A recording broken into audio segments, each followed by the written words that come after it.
Hello students, good morning. कैसे हो? I hope कि सब अच्छे होंगे।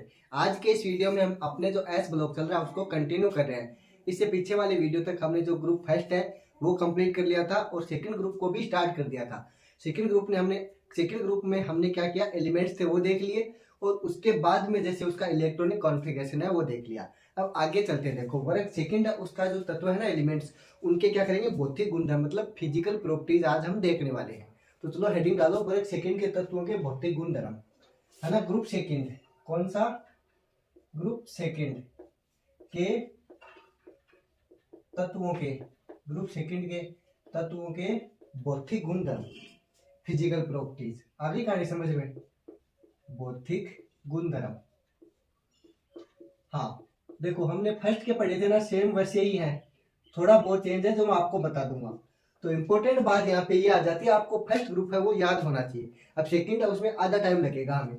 तो आप जब भी पढ़ने आओ तो पीछे का पूरा रिवाइज करके आओगे, रिविजन करके आओगे, तो आपका टाइम वेस्ट नहीं होगा और आपको याद भी पूरा हो जाएगा। हाँ तो देखो, सबसे पहले मैंने वहां पे बताया था आपको परमाणु त्रिज्या, atomic radius and ionic radius, आयनिक त्रिज्या। तो क्या होगा, एक ही बात है, दोनों में रूल सेम है। सब वर्ग है ना, सारा चाहे कोई सा भी ले लो, सब में ऊपर से नीचे जाने पे क्या होता है, आयनिक त्रिज्या परमाणु त्रिज्या क्या होती है, बढ़ती है। आई बात समझ में। लेकिन यहाँ पे हम ग्रुप सेकंड की बात करें तो यहाँ पे एक लाइन जोड़ देंगे, वर्ग सेकंड के तत्वों में ऊपर से नीचे जाने पे परमाणु त्रिज्या क्या होती है, बढ़ती है। ये तो हो गई वर्ग की बात। अब बात करें आवर्त की। क्या, किसकी बात करें? आवर्त की। तो आवर्त में जैसे हम लेफ्ट साइड से राइट साइड में जाते हैं, मतलब राइट की साइड जाएंगे ना, लेफ्ट टू राइट, तो क्या होगा, आकार छोटा होता जाएगा। ऊपर से नीचे तो बढ़ता है, लेकिन लेफ्ट टू राइट जाएंगे तो क्या हो जाएगा, घटेगा। तो एक बात और जोड़ सकते हैं हम यहाँ पे, जो वर्ग फर्स्ट था वो क्या है, देखो यहाँ पे तो फर्स्ट है, यहाँ पे सेकंड, ऐसे थर्ड फोर्थ है ना, ऐसे आप चलते चलोगे, ठीक है, लास्ट 18वें ग्रुप तक। तो अब देखो, फर्स्ट के बाद सेकंड आता है, मतलब आप इधर जाओगे तो क्या हो जाएगा, परमाणु आकार फर्स्ट की तुलना में सेकंड का क्या हो जाएगा, कम। सेकंड की तुलना में थर्ड का क्या हो जाएगा, कम। मतलब फर्स्ट वाले ग्रुप के एलिमेंट्स थे उनसे तो क्या है, कम, और ऊपर से नीचे जाने पे क्या होता है, सब में बढ़ता है। ये बात समझ में आई? अगर ये बात समझ में आई तो आप लिखो, है ना। फर्स्ट हेडिंग डालो, परमाणु त्रिज्या, एटॉमिक रेडियस। आगे का नहीं समझ में? हाँ तो यहाँ पे हेडिंग डालो फर्स्ट एटॉमिक रेडियस। कौन सी? एटॉमिक, परमाणु त्रिज्या या परमाणु त्रिज्या, एक ही बात है ना। तो परमाणु त्रिज्या लिख लो। क्या लाइन बताई मैंने, ग्रुप सेकंड में ऊपर से नीचे जाने पर, है ना। ये ग्रुप सेकंड हो गया, इसमें क्या करेंगे, ऊपर से नीचे जाने पर परमाणु त्रिज्या क्या हो जाएगी, बढ़ जाएगी। क्या हो जाएगी, बढ़ जाएगी। तो क्या हो जाएगा, बढ़ जाएगी, ऊपर से नीचे जाने पे बढ़ जाएगी, इंक्रीज हो जाएगी, है ना। तो क्रम क्या हो जाएगा, जैसे बेरिलियम से मैग्नीशियम, कैल्शियम, है ना, जब जब आगे जाएंगे तो क्या हो जाएगा, बढ़ता जाएगा, है ना। तो ये क्रम हो जाएगा, ऑर्डर। क्या हो जाएगा, ऑर्डर। देखो ये ऑर्डर कम पूछेगा ना, चांस कम है पूछने के। आपको गणितों वाला ज्यादा पूछने के चांस है, रीजन बताऊंगा, क्योंकि उसमें असमानताएं पाई जाती है ना। तो देखो, सबसे पहले तो बेरिलियम, बेरिलियम के बाद में मैग्नीशियम, उसके बाद में कैल्शियम, उसके बाद में स्ट्रोंशियम, और उसके बाद में लास्ट में कौन आ जाएगा, Ba। और एक और बच गया ना, बेटा मांगे कन्या सुंदर, बाप राजी हो गया, रोएगा। क्या करेगा, राजी तो कैसे होगा, रोएगा ही, ठीक है ना, उससे याद रखो। उसके बाद में इसका जैसे एटॉमिक नंबर 4 है तो उसमें 8 जोड़ दो, फिर 8 जोड़ दो, फिर 18, सॉरी 8 के बाद में 18 जोड़ दो, फिर 18 जोड़ दो, फिर 32 जोड़ दो, ऐसे एटॉमिक नंबर भी आ जाएगा इनका। यहाँ तक समझ में आई बात?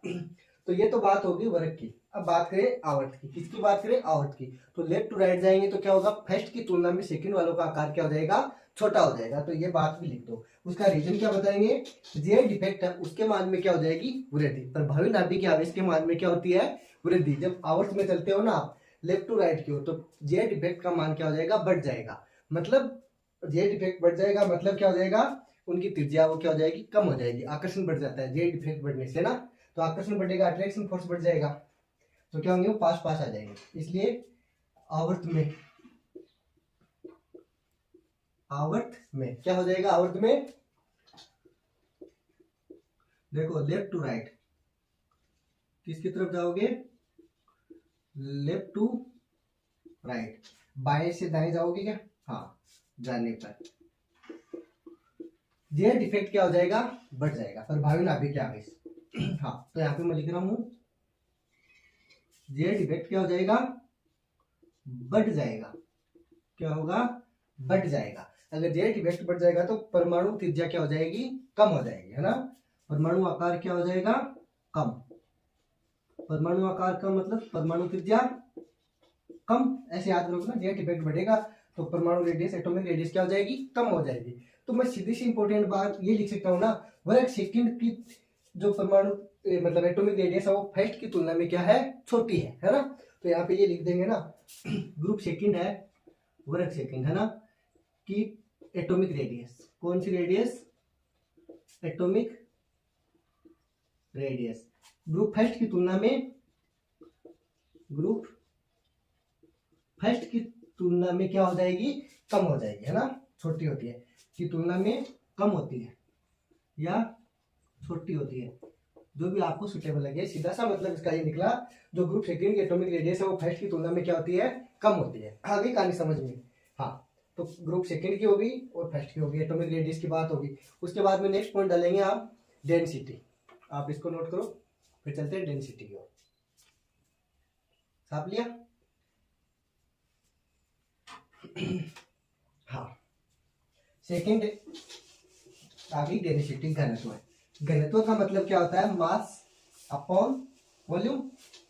मतलब घनत्व कब बढ़ेगा, जब मास बढ़ जाएगा, मतलब द्रव्यमान अपॉन आयतन होता है। तो जैसे जैसे द्रव्यमान बढ़ेगा वैसे वैसे क्या हो जाएगा, घनत्व भी बढ़ जाएगा, डेंसिटी भी बढ़ जाएगी। जैसे जैसे आयतन बढ़ेगा वैसे वैसे डेंसिटी क्या हो जाएगी, डिक्रीज हो जाएगी, कम हो जाएगा। क्योंकि दोनों क्या होते हैं, रिवर्सल होते हैं ना, उल्टे होते हैं। हाँ, तो अगली हेडिंग क्या डालोगे, घनत्व। इंपॉर्टेंट पॉइंट है सेकेंड पॉइंट। घनत्व को आप क्या बोल देते हो, डेंसिटी बोल देते हो। कौन सी सिटी, डेंसिटी। डेंसिटी का मतलब क्या होता है, द्रव्यमान अपॉन आयतन। तो मैं यहाँ पे लिख रहा हूँ D equal to M upon V। M क्या है, मास, V क्या है, वॉल्यूम। तो द्रव्यमान अपॉन आयतन। तो अब सीधा सा मतलब ये हो गया ना, यहाँ पे M बढ़ेगा तो D भी क्या हो जाएगा, बढ़ जाएगा। तो मैं ऐसे बोल दूं ना, अगर ये M इंक्रीज हो रहा है तो D भी क्या हो जाएगा, इंक्रीज। अगर वॉल्यूम मतलब आयतन, वॉल्यूम का मतलब क्या है, आयतन, ये बढ़ेगा तो D क्या हो जाएगा, कम। ये बात याद रह जाएगी ना आपके, तो ये सारा काम हो जाएगा आपके। कैसे, देखो एक दूसरे क्या उल्टे हैं, लेकिन देखो वर्ग फर्स्ट है, उसके तत्वों का डेंसिटी और आयतन वाले में मैंने आपको एक चीज बताई थी, Na का K से क्या था, कम होता, होना क्या चाहिए था, ज्यादा। तो उसका रीजन क्या बताया, उसमें जो ऑक्टेट होता है उसमें लास्ट में 8 इलेक्ट्रॉन होते हैं, उसका फैलाव कहां तक हो सकता था, 18 तक। तो फैलाव होने का मतलब क्या हो गया था, आयतन बढ़ गया था। आई बात समझ में। तो अब इसके अंदर देखेंगे, इसमें क्या हो जाएगा, तो वर्ग सेकंड के तत्व हैं उनका घनत्व था, वो वर्ग फर्स्ट के जो तत्व थे ना उनसे क्या होगा, अधिक होगा। क्यों होगा, देखो इनका आकार क्या होता है, छोटा। आकार छोटा होने का मतलब आयतन क्या हो गया, कम। आयतन कम होना मतलब घनत्व क्या हो जाएगा, बढ़ जाएगा। आगे कहानी समझ में। तो ये बात समझ में आ गई तो फिर कोई कंफ्यूजन ही नहीं है ना। लेकिन इसके अंदर एक चीज होगी, क्या, सीधी सी मतलब ये होगी कि घनत्व कब कम ज्यादा होगा, आपको ये समझना होगा। वॉल्यूम बढ़ेगा, घनत्व कम होगा। अब इसमें अगर आयतन कम है तो घनत्व ज्यादा होगा, बस इतनी सी बात है।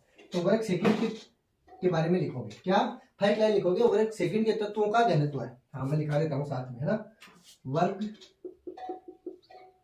सेकंड के तत्वों का घनत्व है वर्ग फर्स्ट की तुलना में, है ना। क्या बोल दोगे, अधिक होगा, वर्ग फर्स्ट के तत्वों से अधिक होगा, है ना। वर्ग फर्स्ट के तत्वों से अधिक होगा, क्योंकि इनका आयतन क्या होता है, कम होता है। आयतन कम होता है तो घनत्व क्या हो जाएगा, ज्यादा हो जाएगा, है ना। अधिक होता है क्योंकि इनका आकार क्या होता है, छोटा। आकार छोटा होना मतलब आयतन कम होना।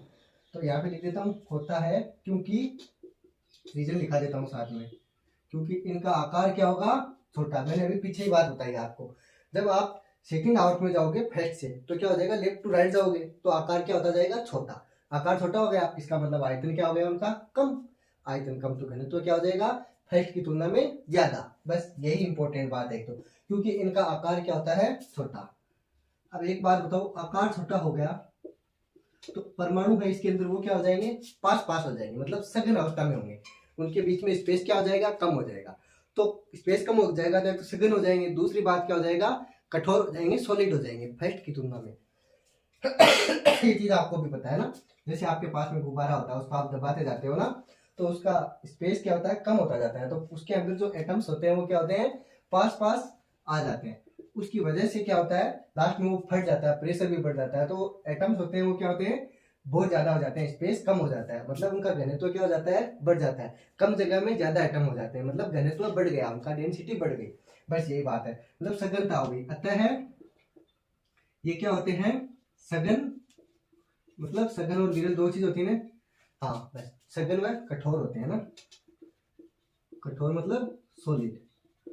यहां तक छाप लिया, अगर यहां तक छाप लिया तो उसके बाद में देखो आगे चलेंगे, मेरे को यहाँ पे पूरी जगह चाहिए होगी, है ना, एक इंपॉर्टेंट लाइन लिखाऊंगा मैं आपको, तो इसको इरेज करके फिर लिखाऊंगा, है ना।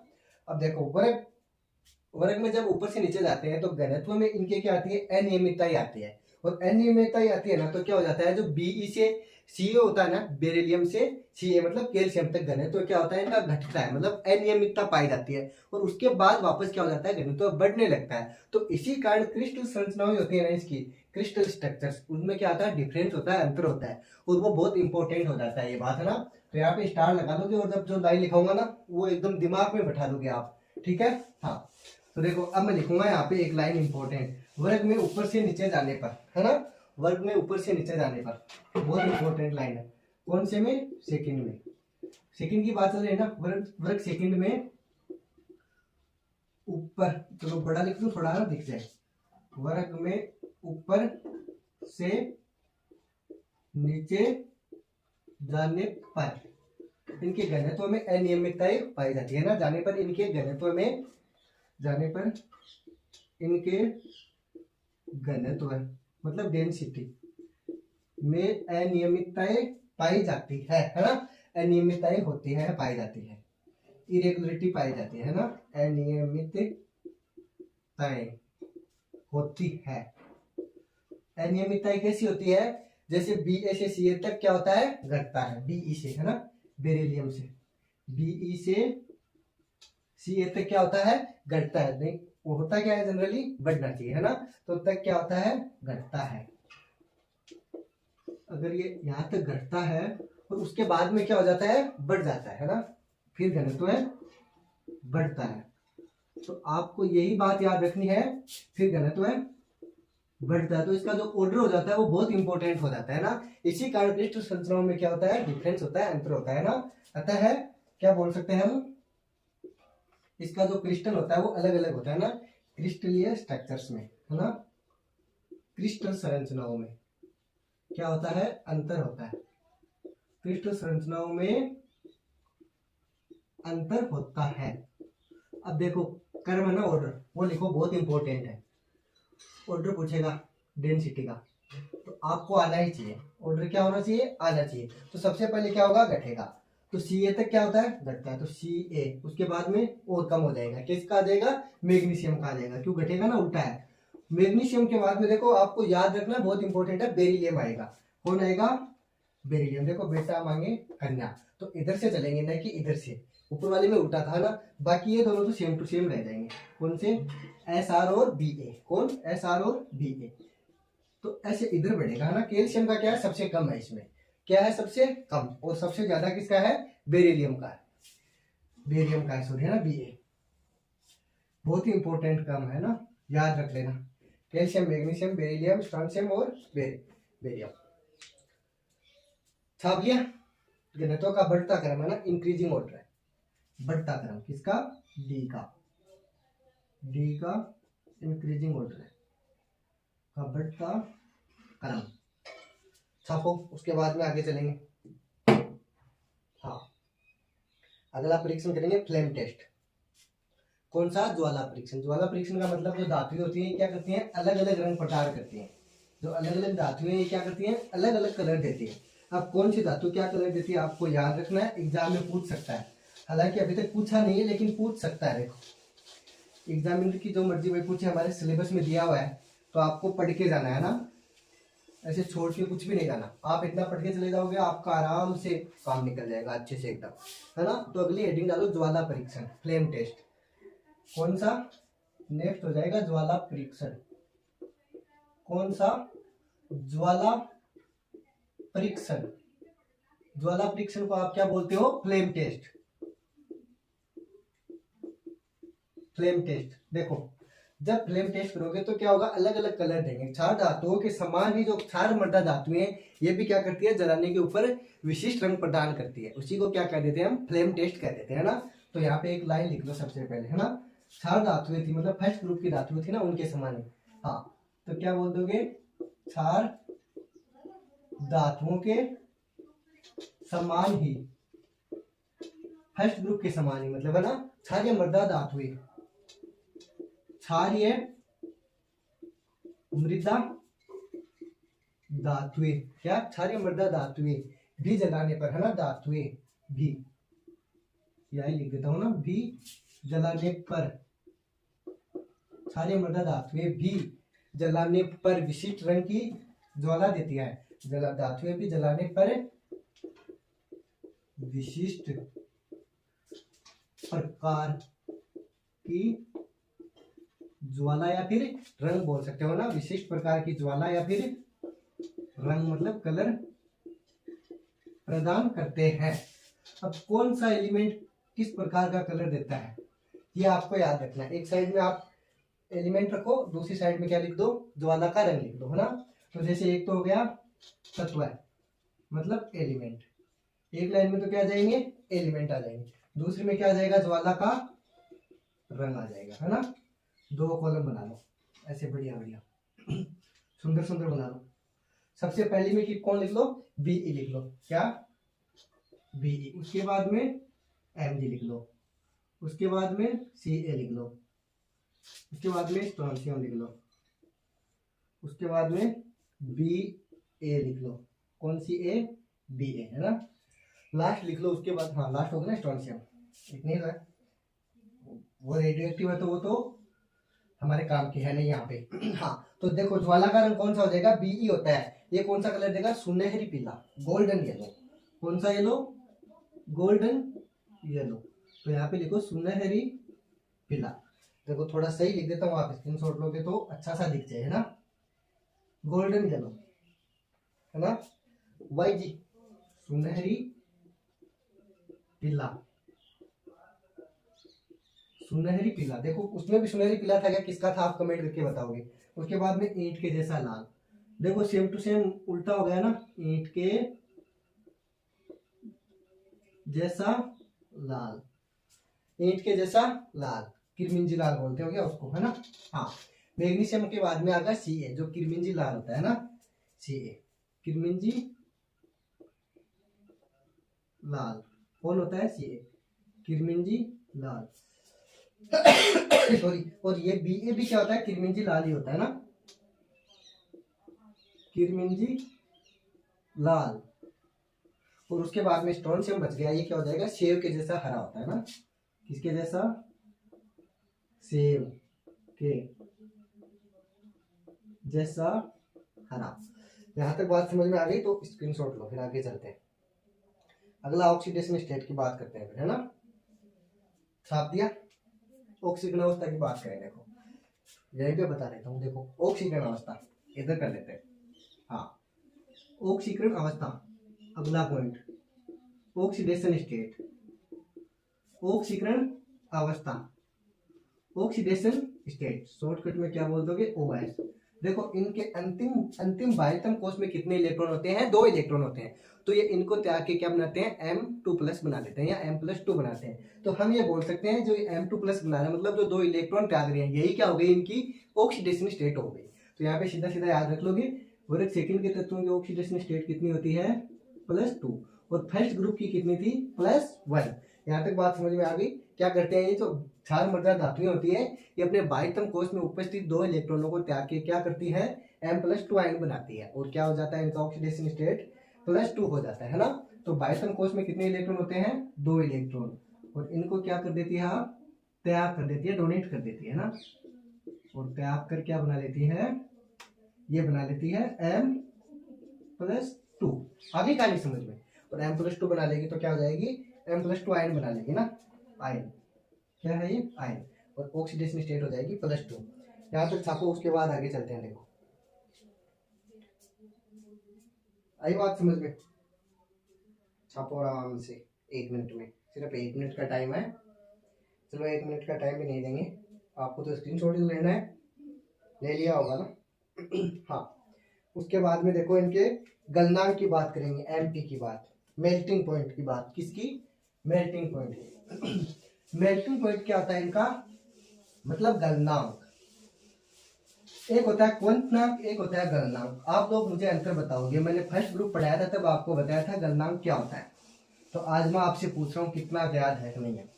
आप गलनांक की परिभाषा मेरे को कमेंट में लिख के बताओगे, ठीक है।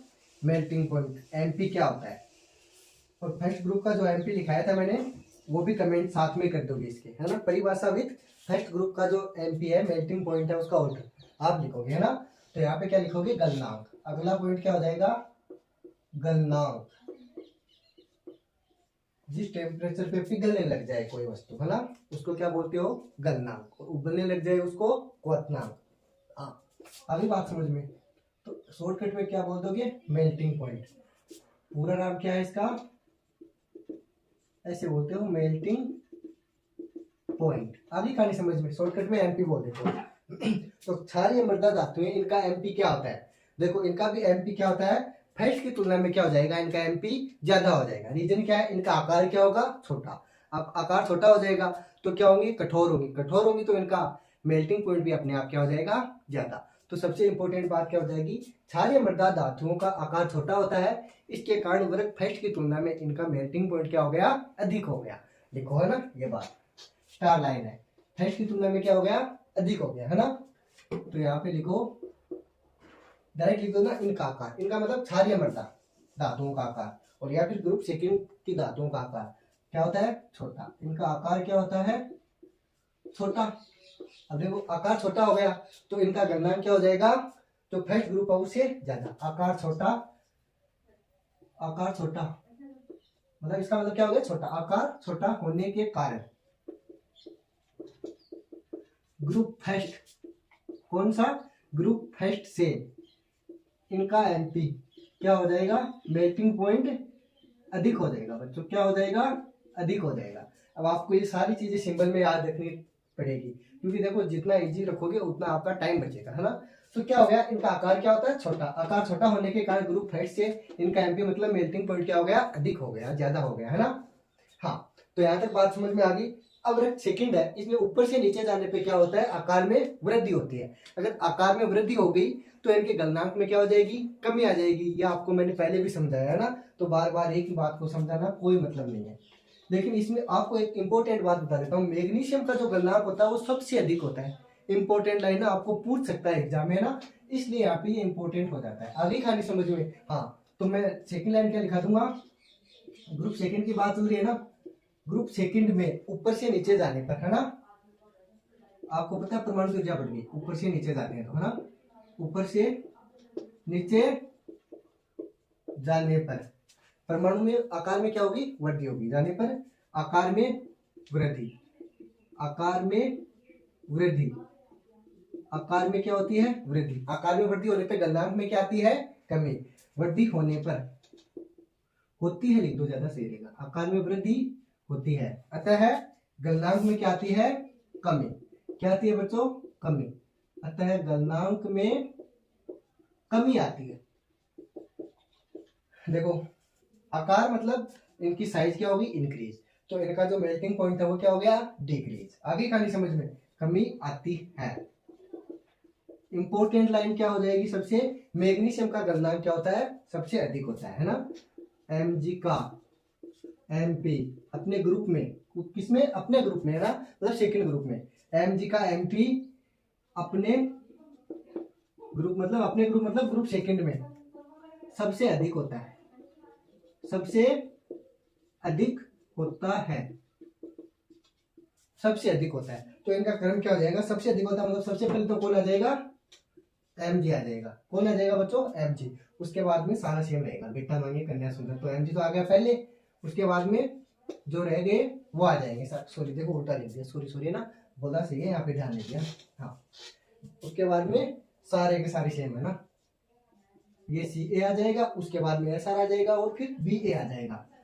Sr हो गया और ये Ba हो गया। बहुत इंपॉर्टेंट क्रम है, इंपॉर्टेंट इसलिए है, मैग्नीशियम को आप क्या करोगे सबसे पहले रखोगे, उसके बाद में कोई दिक्कत नहीं है ना। उसके बाद में इनकी धात्विक प्रकृति की बात करते हैं ना।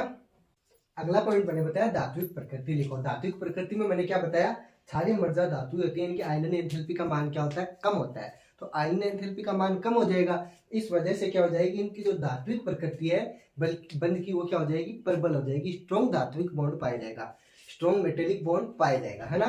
तो ये बात आप लिखो। उसके बाद में देखो कंटिन्यू करते हैं चैप्टर को। लगभग ये गुणधर्म कंप्लीट हो जाएंगे फिजिकल प्रॉपर्टी। तो अगली प्रॉपर्टी कौन सी हो गई, धात्विक प्रकृति। कौन सी बच्चों, मेटेलिक प्रॉपर्टी, है ना। धात्विक प्रकृति में मैंने क्या बताया, इनकी आयनिक ऊर्जा का मान या आयनन एंथैल्पी का मान क्या होता है, कम होता है ना। आयनाइजेशन एनर्जी, आयनाइजेशन एंथैल्पी, आयनन एंथैल्पी का मान कम होने के कारण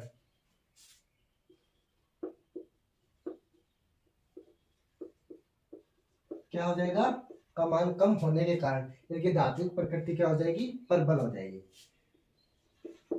धात्विक बंध की प्रकृति या धात्विक प्रकृति प्रबल हो जाएगी। धात्विक प्रकृति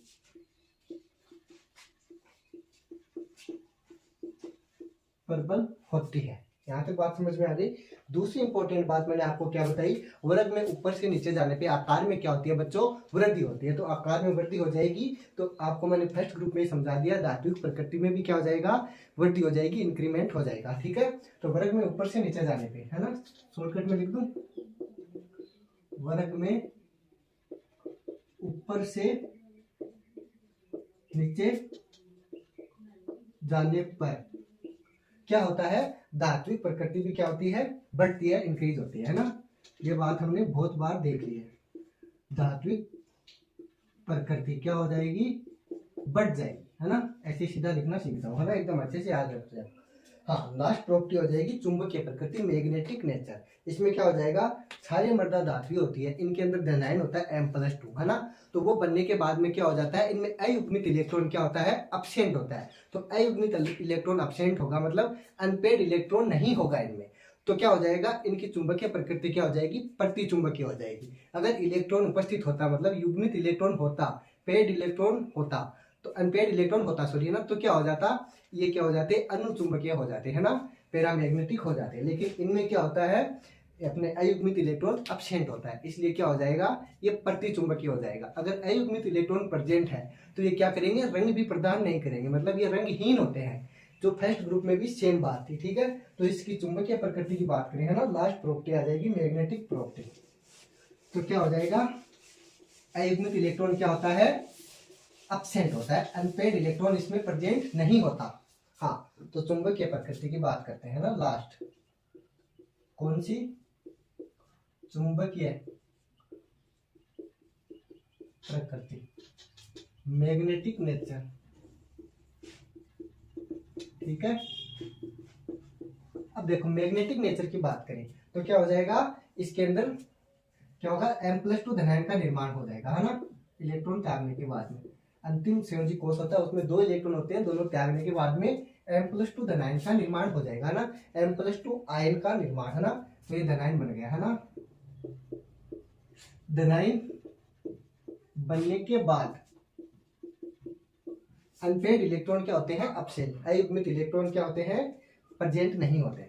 हाँ, बनने के बाद अयुग्मित इलेक्ट्रॉन नहीं होते, है ना, अयुग्मित इलेक्ट्रॉन क्या होता है, अब्सेंट होता है, मतलब अयुग्मित इलेक्ट्रॉन नहीं होते। तो अयुग्मित इलेक्ट्रॉन नहीं है, मतलब अनपेड इलेक्ट्रॉन, अनपेड इलेक्ट्रॉन, आगे बात समझ में, अनपेड इलेक्ट्रॉन, है ना, क्या होंगे, अब्सेंट होंगे। तो ये हो जाएंगे अपने चुंबकीय प्रकृति क्या हो जाएगी इनकी, प्रतिचुंबकीय। सो हम क्या बोल सकते हैं, ये क्या हो जाएंगे, प्रतिचुंबकीय, क्या हो जाएंगे, प्रतिचुंबकीय, है ना, मतलब एंटी मैग्नेटिक हो जाएंगे। यहाँ पे इसमें हम एक बात और बोल सकते हैं, वो इनकी प्रकृति प्रतिचुंबकीय और क्या हो जाएंगे, रंगहीन, मतलब कलरलेस हो जाएंगे। सबसे इंपॉर्टेंट बात ये आ जाती है, क्योंकि इनमें अयुग्मित इलेक्ट्रॉन क्या होता है, अब्सेंट होता है बच्चों। यहाँ तक किस चीज के समझ में आया, यहाँ पे हमारे फिजिकल प्रॉपर्टीज है वो सारी कंप्लीट हो जाती है। अगले वीडियो में हम इसके रासायनिक गुणधर्म स्टार्ट करेंगे। सो मिलते हैं जल्दी एक और नए वीडियो में। तब तक आप पढ़ते रहो, मस्त रहो, और अगर कोई भी डाउट है तो कमेंट में हमें पूछ सकते हो। So thank you, thanks for watching.